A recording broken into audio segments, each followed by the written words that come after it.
Hello, નમસ્કાર વિદ્યાર્થીઓ. ધોરણ 11 વિષય સમાજશાસ્ત્રમાં ચેપ્ટર નંબર 4 છે જે આપણે ચાલુ છે ને આગળ કન્ટિન્યુ મુદ્દાની છે ચર્ચા છે કરવાની છે. ચેપ્ટર નંબર 4માં છે એ આપણે લાસ્ટ લેક્ચરમાં છે એ જોયું હતું કે ગતિશીલતાના પ્રકારો, ગતિશીલતાનો અર્થ, વ્યાખ્યા છે આ બધું આપણે જોયેલું હતું કે ગતિશીલતા છે એ કોને કહેવામાં આવે. એના પ્રકારો આપ્યા હતા કે બે પ્રકાર એના મુખ્ય હતા. કયા કયા? આડી ગતિશીલતા અને ઊભી ગતિશીલતા. આડી ગતિશીલતા કોને કહેવામાં આવતું હતું? તો કે વ્યક્તિ કે જૂથ હોય એનું શું થતું હતું? તો કે ઉપરના સ્થાને એનું સ્તર છે એ શું થતું હતું? ખાલી બદલાતું હતું. એનું મૂલ્ય, મોભો અને પ્રતિષ્ઠામાં કંઈ ફેરફાર થતો નહોતો. એને શું કહેવાતી હતી? આડી ગતિશીલતા છે એ કહેવામાં આવતી હતી. ઊભી ગતિશીલતા છે એ કોને કહેવામાં આવતી હતી? તો કે વ્યક્તિ અને જૂથ છે એનું શું બદલાય? સ્થાન, સ્તર છે એ બદલાય, એની સાથે સાથે એનો મોભો અને પ્રતિષ્ઠામાં છે એ પણ શું થાય? બદલાવ આવે. એને શું કહેવાતું હતું? ઊભી ગતિશીલતા છે એ કહેવામાં આવતી હતી. એમાં આડી ગતિશીલતાના આપણે બે પેટા પ્રકાર આપેલા હતા. ઉર્ધ્વગામી ઊભી ગતિશીલતા અને નિમ્નગામી છે એ ઊભી ગતિશીલતા. ઊભી ગતિશીલતાના બે પેટા પ્રકાર હતા કે જે ઉર્ધ્વગામી ગતિશીલતા કેને કહેવામાં આવતી હતી? તો કે જેનું સ્થાન હોય એનાથી ઉપર તરફ છે એ વ્યક્તિને મૂકવામાં આવે એ ઉર્ધ્વગામી. અને નિમ્નગામી ગતિશીલતા તો કે જે સ્થાનથી નીચેના સ્થાન ઉપર છે એ જૂથ કે વ્યક્તિ આવે એને શું કહેવાતું હતું? નિમ્નગામી ગતિશીલતા કહેવામાં આવતી હતી. હવે આજનો આપણો જે ટોપિક છે એને સામાજિક પરિવર્તન એટલે શું? શું છે? સામાજિક પરિવર્તન કોને કહેવાય? આપણે છે ચેપ્ટરના નામમાં જ કીધું છે સામાજિક પ્રક્રિયા અને સામાજિક પરિવર્તન. સામાજિક પરિવર્તન જેમ કે મનુષ્ય છે એ શું કરે? તો કે હંમેશા પરિવર્તન ઝંખતો હોય. હવે મનુષ્ય એક નહીં, કુદરત પણ ક્યાં સ્થિર હોય? કુદરત પણ શું કરે? પરિવર્તન છે એ કરતો હોય છે. એટલે પરિવર્તન છે એ શું છે? તો કે એક સામૂહિક લક્ષણ છે. સામાજિક પરિવર્તન થતું હોય તો એ એક લક્ષણ કહેવાય કે વ્યક્તિઓ છે કુદરતી રીતે બધેમાં શું થતું હોય? ફેરફાર છે એ થતો હોય છે. તો કે સામાજિક પરિવર્તન એટલે શું? તો કે સમાજના જે ધોરણો, ભૂમિકાઓ, આર્થિક દરજ્જો, નિયંત્રણો આ બધેમાં ફેરફાર, આ બધેમાં પરિવર્તન આવે એને શું કહેવાય? સામાજિક પરિવર્તન છે એ કહેવામાં આવે છે. કે સમાજમાં ઘણા બધા પરિવર્તનો છે એ થતા હોય છે અને કુદરતનો નિયમ છે કે પરિવર્તન છે એ આવવું જરૂરી છે. સમાજ હોય, કોઈ પણ સમાજ હોય, બરાબર, પછી આદિવાસી સમાજ હોય, વિકસિત સમાજ હોય, કોઈ પણ સમાજ હોય, એમાં પરિવર્તન છે એ આવવું જરૂરી છે અને પરિવર્તન આવતું પણ હોય છે. એટલે સામાજિક પરિવર્તન છે એ કોને કહેવાય? તો કે સમાજના જે બધા ધોરણો, દરજ્જા અને ભૂમિકાઓ આપેલું છે આ બધેમાં પરિવર્તન આવવું એને શું કહેવાય? સામાજિક પરિવર્તન કહેવામાં આવે છે. તો આપણે છે એ અલગ અલગ સમાજશાસ્ત્રીઓના મત પ્રમાણે વ્યાખ્યાઓ આપેલી છે, એના લક્ષણો આપેલા છે અને જુદા જુદા સ્વરૂપો આપેલા છે કે સામાજિક પરિવર્તન છે એ કેવી રીતે છે એ આવે છે. જોઈએ અલગ અલગ સમાજશાસ્ત્રીઓ શું કહે છે. તો 2-3 સમાજશાસ્ત્રીઓના મતે છે એ આપણે વ્યાખ્યા આપેલી છે. એટલે એમાં કહે છે વ્યાખ્યામાં સૌપ્રથમ કોણ બોલે છે? તો કે ડેવિસના મત પ્રમાણે સામાજિક પરિવર્તન એટલે તો કે સામાજિક સંગઠન એટલે શું કહે છે? તો કે સામાજિક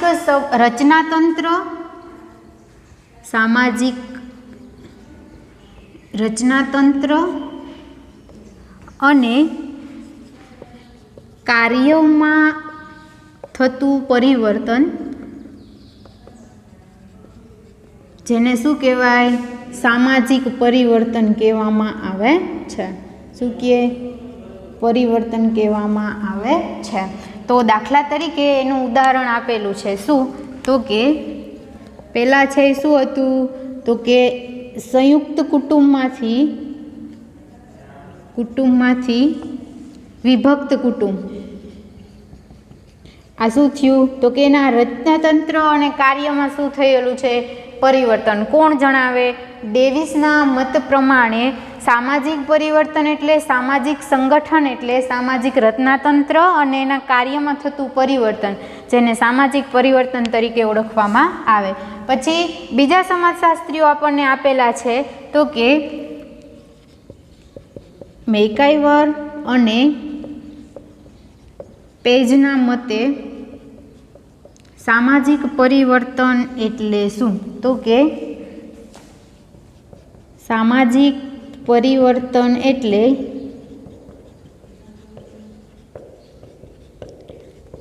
સંબંધોના ગુંફનમાં આવતું પરિવર્તન, જેને શું કહેવાય? સામાજિક પરિવર્તન કહેવામાં આવે છે. એનું ઉદાહરણ જો આપણે જોઈતું હોય તો કહે છે એ લોકો, દાખલા તરીકે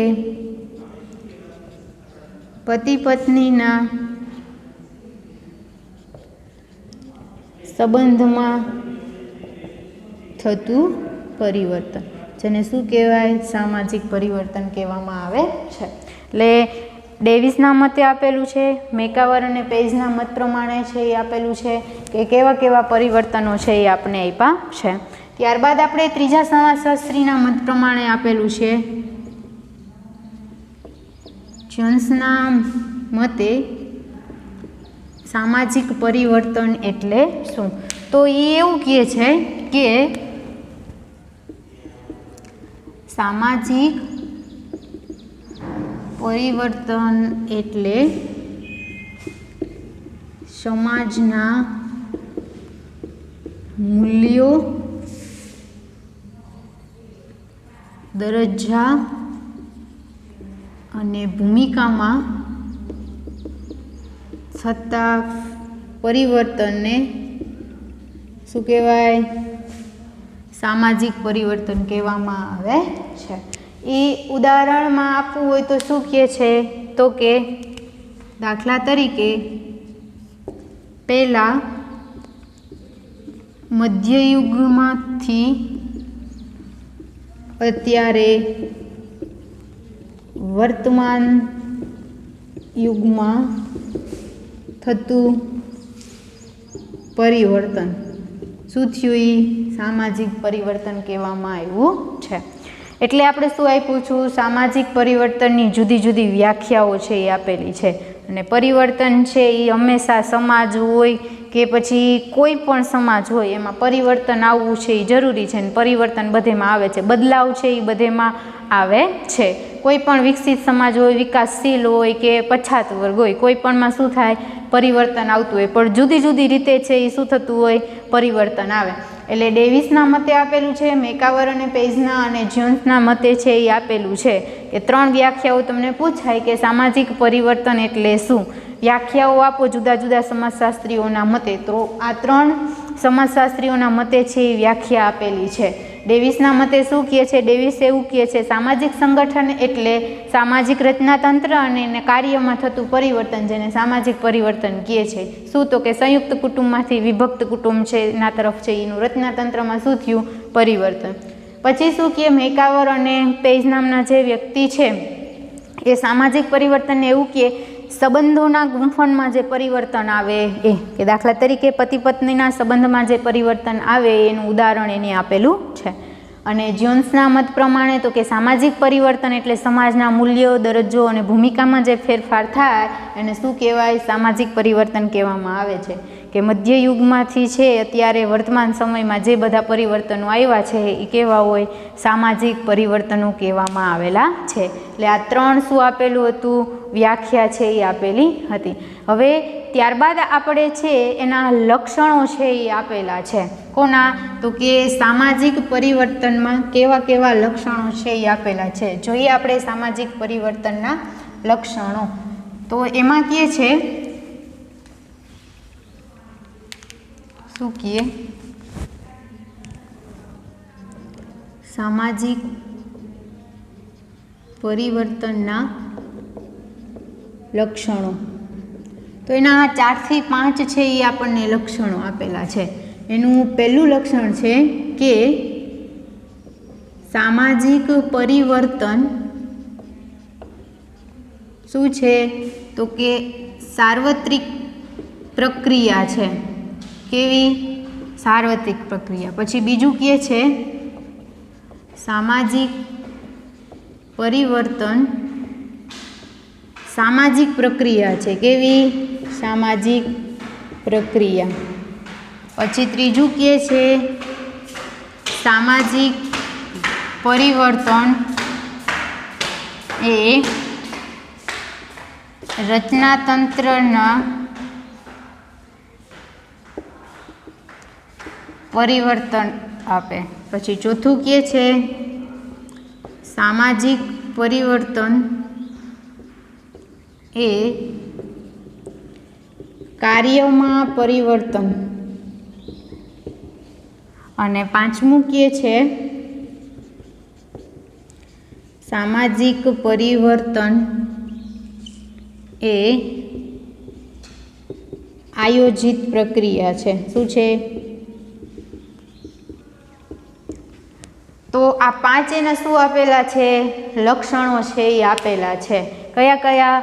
તો જોઈએ 5 લક્ષણો એના કેવા આપેલા છે. એમાં તો જોઈએ સામાજિક પરિવર્તનના લક્ષણો આપણને આપેલા છે. કયા? તો કે પહેલું છે સામાજિક પરિવર્તન છે એ સાર્વત્રિક પ્રક્રિયા છે. કેવી પ્રક્રિયા છે? તો કે સાર્વત્રિક, બધે ચાલતી છે એ પ્રક્રિયા આપેલી છે. કે કોઈ પણ સમાજ હોય એમાં બધેમાં શું આવતું હોય? પરિવર્તન, બદલાવ છે એ આવતો હોય છે. કે જેને શું કહેવાય? સાર્વત્રિક પ્રક્રિયા કહેવામાં આવે. આદિવાસી સમાજ હોય કે વિકસિત સમાજ હોય, કોઈ પણ સમાજ હોય એમાં શું થતું હોય? પરિવર્તન છે એ આવતું હોય છે. એટલે સાર્વત્રિક પ્રક્રિયા છે એ કહેવામાં આવે છે. ત્યારબાદ કહે છે સામાજિક પરિવર્તન કેવી પ્રક્રિયા છે? સામાજિક પ્રક્રિયા છે. એટલે કોઈ પણ સમાજમાં છે એ સામાજિક પરિવર્તન છે એ આવતું હોય છે. એટલે પરિવર્તન છે એ આમ તો સમાજનું કેવું લક્ષણ છે? તો કે સહજ લક્ષણ છે એ આપેલું છે. એટલે સહજ લક્ષણ છે એ સામાજિક પરિવર્તનનું છે એ પ્રક્રિયા છે. તો ત્યારબાદ આપણે કહે છે સામાજિક પરિવર્તન રચનાતંત્રમાં પરિવર્તન છે એ સૂચવે છે. જો આપણે સાર્વત્રિક પ્રક્રિયામાં છે જોવું હોય તો ઉદાહરણ તરીકે આપેલું છે. દાખલા તરીકે મધ્ય યુગમાંથી અત્યારના વર્તમાન યુગનું પરિવર્તન. બરાબર? એ કેવી પ્રક્રિયા? સાર્વત્રિક પ્રક્રિયા. પછી રચનાતંત્ર છે એમાં આખું પરિવર્તન થતું હોય તો એ શું કહે? તો કે સમાજમાં મૂલ્યો, એના દરજ્જાઓ, એની ભૂમિકા અને એના ધોરણો એટલે એના નિયમો જે પરિવર્તન થતું હોય એમાં શું થયું? તો કે એના આખું રચનાતંત્ર છે એ શું થયું? બદલાણું છે. એટલે રચનાતંત્રમાં પરિવર્તન આવતું હોય છે. જેમ કે પહેલા યુગના જે રાજાશાહી હોય, રાજાશાહીમાંથી અત્યારે યુગમાં જે પરિવર્તન થયું. પહેલાં શું હતું? રાજાશાહી યુગ હતો ને હવે અત્યારે વર્તમાન યુગમાં છે રાજાશાહી યુગ છે નહીં. એટલે આખું શું થયું? રચનાતંત્રમાં આખું શું આવ્યું? પરિવર્તન આવેલું છે. સામાજિક પરિવર્તન એ કાર્યોમાં પરિવર્તન સૂચવે છે. કેમાં? કાર્યોમાં. પડતું કેવી રીતે? તો બધા જ કાર્યોમાં અલગ અલગ રીતે છે એ પરિવર્તન થતું હોય છે. દાખલા તરીકે પહેલાં છે એ શું કહે છે? તો કે કુટુંબ સભ્યો છે એ કુટુંબને મનોરંજન છે આવતું હતું. દાખલા તરીકે સભ્યોને કુટુંબ છે એ શું આપતું હતું? મનોરંજન. અને હવે અત્યારે છે એ કોણ આપે? તો કે ટીવી અને ફિલ્મ જગતવાળા એને મનોરંજન આપે છે. આ શું થયું? કાર્યમાં પરિવર્તન છે એ સૂચવે છે. કે પહેલાં કાર્ય કુટુંબનું હતું, હવે છે આ કાર્ય કોણ છે એ કરે? તો કે ટીવી અને ફિલ્મવાળા છે એ આ કાર્ય છે એ પૂરું કરે છે. અને છેલ્લું કહે છે સામાજિક પરિવર્તન એ આયોજિત એટલે કે આયોજનની પ્રક્રિયા એક છે. કે જેવી રીતે સામાજિક નિયમો અને મૂલ્યો આ બધેમાં પરિવર્તન આવે આયોજિત પ્રક્રિયા કહેવામાં આવે છે. દાખલા તરીકે એનું ઉદાહરણ જો આપણે જોઈતું હોય તો કે વસ્તી નિયંત્રણ માટે પહેલાં છે એ 18 વર્ષ લગ્ન માટે છોકરીઓ અને 21 વર્ષ છે એ છોકરા માટે શું હતું? ફરજિયાત. આ શું થયું? તો કે આયોજિત અને સ્વયંચિત છે એ પ્રક્રિયા કહેવામાં આવે કે વસ્તીના નિયંત્રણ માટે લગ્ન માટે છે એ છોકરીઓની વર્ષ 18 હતી અને છોકરાઓની 21 વર્ષ ફરજિયાત છે એ કરવામાં આવેલી. એટલે સામાજિક પરિવર્તન છે એ આયોજિત પ્રક્રિયા પણ આપેલું છે. એટલે કેટલા સામાજિક પરિવર્તનના 5 લક્ષણો છે એ આપેલા હતા. શું કહે છે? તો કે સામાજિક પરિવર્તન છે એ સાર્વત્રિક પ્રક્રિયા છે. સામાજિક પરિવર્તન સમાજની એક પ્રક્રિયા છે. રચનાતંત્રમાં પરિવર્તન સૂચવે, કાર્યોમાં પરિવર્તન સૂચવે અને આયોજિત પ્રક્રિયા પણ આપેલી છે. એટલે આ 5 એના લક્ષણો આપણે જોયા. હવે એના સ્વરૂપો આપેલા છે, તો જોઈએ આપણે એના કેટલા સ્વરૂપો છે એ આપ્યા છે. તો સામાજિક પરિવર્તનના આમ તો 3 સ્વરૂપ છે એ આપેલા છે. તો 3 સ્વરૂપો જોઈએ આપણે કયા કયા. તો આપણે સામાજિક પરિવર્તનના સ્વરૂપો છે એ આપણે જોઈએ. 3 સ્વરૂપો એના આપેલા છે. કેટલા સ્વરૂપો? 3. તો પહેલું સ્વરૂપ એનું છે કે ઉત્ક્રાંતિ અને રેખીય સ્વરૂપ પરિવર્તન. પછી બીજું સ્વરૂપ એનું આપેલું છે આરોહ અવરોહ સ્વરૂપનું પરિવર્તન અને ત્રીજું આપેલું છે ચક્રીય સ્વરૂપનું પરિવર્તન. કેવું? તો જોઈએ આપણે એમાં શું કહે છે. ઉત્ક્રાંતિ અને રેખીય સ્વરૂપનું પરિવર્તન આપેલું છે. તો આ પરિવર્તનમાં શું કહે? તો કે આ પ્રકારનું સ્વરૂપ છે એમાં સતત પરિવર્તન છે એ શું થતું હોય? એક જ ચોક્કસ દિશામાં. કેવી રીતે? તો કે ઊંચું ને ઊંચું જ્યારે સીધી લીટીમાં છે એ પરિવર્તન થતું હોય એને શું કહેવાય? ઉત્ક્રાંતિ અથવા તો રેખીય પરિવર્તન છે એ કહેવામાં આવે છે. કેવું પરિવર્તન? તો કે રેખીય પરિવર્તન એટલે સીધી એક જ રેખામાં એક જ દિશામાં છે એ પરિવર્તન થતું હોય. કેવું? ઊંચું ને ઊંચું, સતત ને સતત શું થતો હોય? એમાં વિકાસ થતો હોય અને વિકાસની સાથે શું થતું હોય? પરિવર્તન થતું હોય. એ ઉત્ક્રાંતિ અને રેખીય સ્વરૂપનું પરિવર્તન છે એ કહેવામાં આવે છે. દાખલા તરીકે આપ્યું છે, એનું ઉદાહરણ જો આપણે જોઈતું હોય તો કે દાખલા તરીકે આદિવાસી જ્ઞાતિ કૃષમ જ્ઞાતિમાં પરિવર્તન છે એ કરેલું. એને શું કહેવાય? રેખીય સ્વરૂપનું પરિવર્તન કહેવામાં આવે છે. જેની દિશા કેવી હોય? એક જ ચોક્કસ દિશામાં હોય, પણ જેનું પરિવર્તન ને સ્વરૂપ કેવું હોય? તો કે ઊંચું ને ઊંચું છે એ હંમેશા વિકાસ કરવાનો હોય. રેખીય એટલે તો કે એક જ રેખામાં સીધી લીટીમાં જ્યારે પરિવર્તન ને વિકાસ થતો હોય ત્યારે એને ઉત્ક્રાંતિ અને રેખીય સ્વરૂપનું પરિવર્તન છે એ કહેવામાં આવે છે. એટલે સામાજિક પરિવર્તનના સ્વરૂપમાં ઉત્ક્રાંતિ અને રેખીય પરિવર્તન છે એ આવી રીતે થાય. પછી આરોહ અવરોહ સ્વરૂપનું પરિવર્તન. આ સ્વરૂપનું પરિવર્તન કેવું? તો કે દિશા કેવી હોય? એક જ હોય. એટલે ચોક્કસ દિશામાં ક્યારેક છે એ ઊંચું ને ક્યારેક કદી છે એ નીચું આવતા પરિવર્તનને શું કહેવાય? આરોહ અવરોહ પરિવર્તન છે એ કહેવામાં આવે. ક્યારેક શું થાય? પ્રગતિ વધુ થાય ને ક્યારેક છે એ નીચી પણ પ્રગતિ થાય પાછી. એને શું કહેવાય? આરોહ અવરોહ પરિવર્તન કહેવામાં આવે.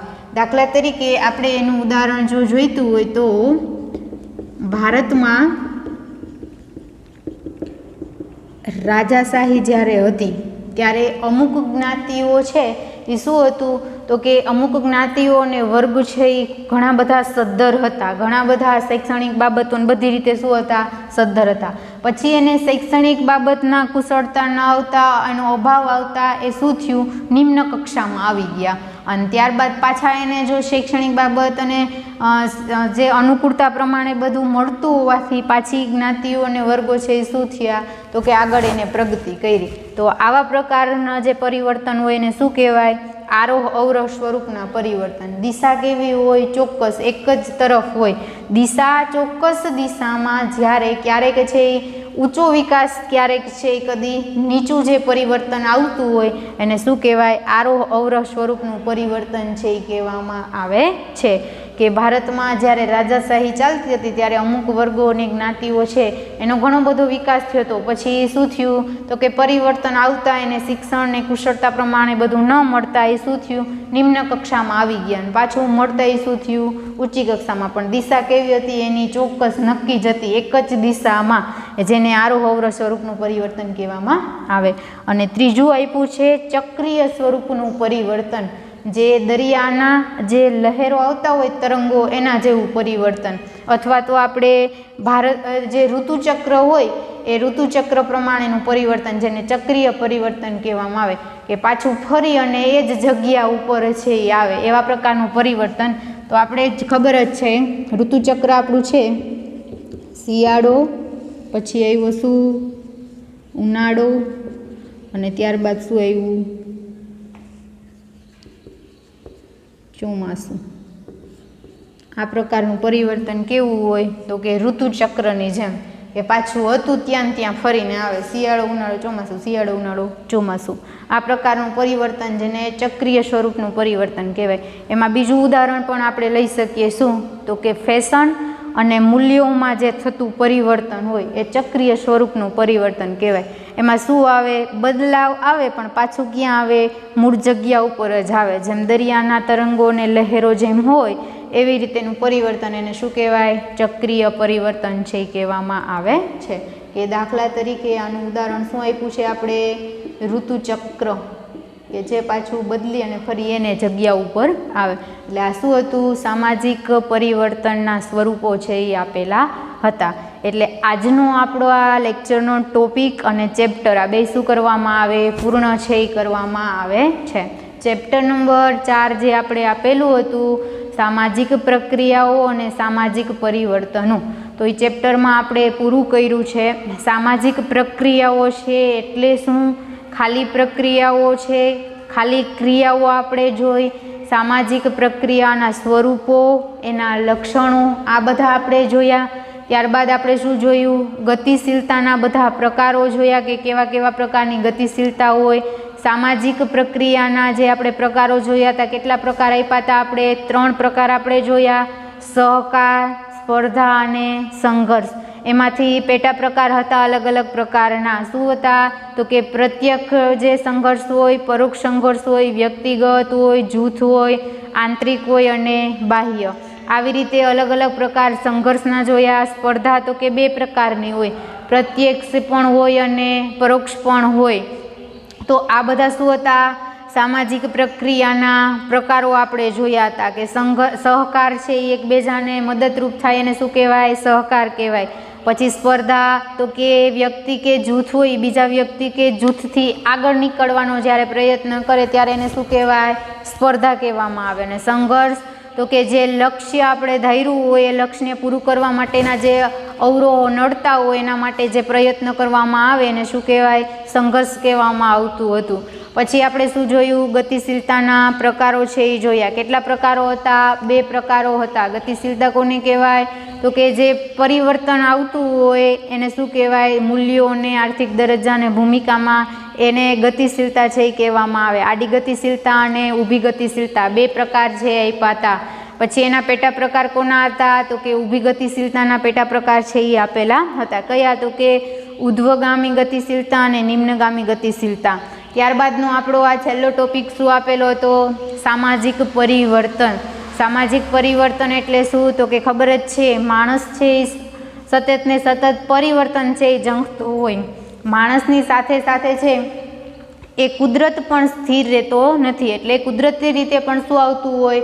પરિવર્તન છે આવતું હોય. એટલે સામાજિક પરિવર્તનમાં સમાજના નિયમો, ધોરણો, દરજ્જા અને ભૂમિકામાં આવતું પરિવર્તનને શું કહેવાય? સામાજિક પરિવર્તન કહેવામાં આવતું હતું. પછી આપણે શું જોયું? એની વ્યાખ્યાઓ જોઈ. કેના મત પ્રમાણે? તો કે 3 સમાજશાસ્ત્રીઓના મત પ્રમાણે વ્યાખ્યા આપેલી હતી. કઈ? તો કે ડેવિસના મતે છે શું કહેતા હતા?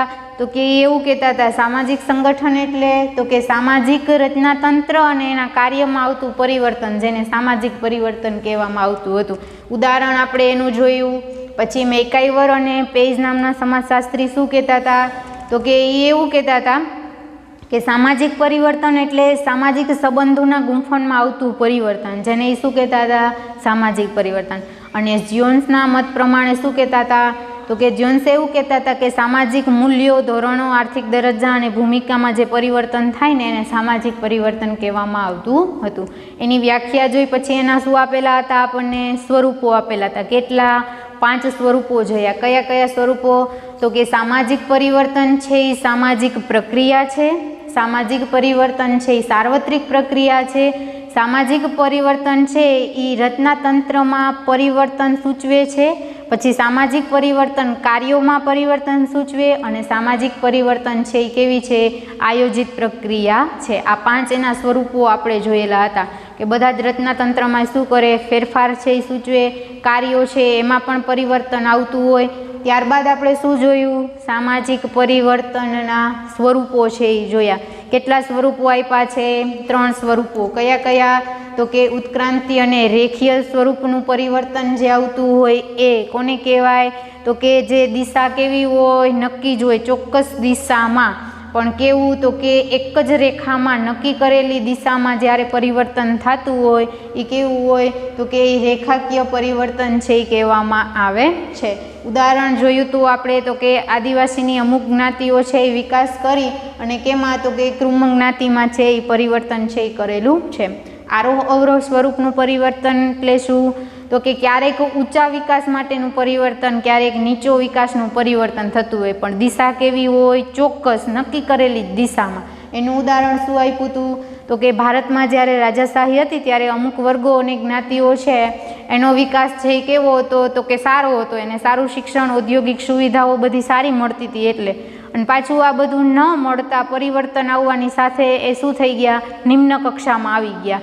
પાછું એને બધી સુવિધાઓ, ઔદ્યોગિક ક્રાંતિને પછી શૈક્ષણિક સુવિધાઓ બધી મળતા એનો પાછો શું કરવામાં આવ્યો, વિકાસ. એટલે આવું પરિવર્તન હોય, ક્યારેક ઊંચા પ્રકારનું, ક્યારેક નીચે આવી જાય, તો આને આરોહ અવરોહ સ્વરૂપનું પરિવર્તન કહેવામાં આવે. અને છેલ્લું 3જું સ્વરૂપ કેવું હતું, ચક્રીય સ્વરૂપનું પરિવર્તન કીધું હતું. કેવું, તો કે દરિયાના તરંગોની જેમ ઋતુચક્ર જે પાછું બદલી ફરી અને એની જગ્યા ઉપર આવે, જેને શું કહેવાય, ચક્રીય સ્વરૂપનું પરિવર્તન કહેવામાં આવે. કે જે દાખલા તરીકે ઉદાહરણમાં આપ્યું તો આપણે શિયાળો, ઉનાળો અને ચોમાસું, પાછું ફરી અને ક્યાં આવે, ત્યાં જ આવે. આ પ્રકારના પરિવર્તનમાં ફેશન છે, મૂલ્યોનું પરિવર્તન છે, આ બધા પ્રકારના પરિવર્તનો આના ઉદાહરણો છે. કયા? ચક્રીય સ્વરૂપના પરિવર્તનો. તો આજનો આપણો આ ટોપિક અને આજનો જે ચેપ્ટર છે એ શું કરવામાં આવે, પૂર્ણ છે એ કરવામાં આવે છે. હવે પછી નેક્સ્ટ લેક્ચરમાં ચેપ્ટર નંબર 5 છે એની ચર્ચા છે એ કરવાની છે. ઓકે.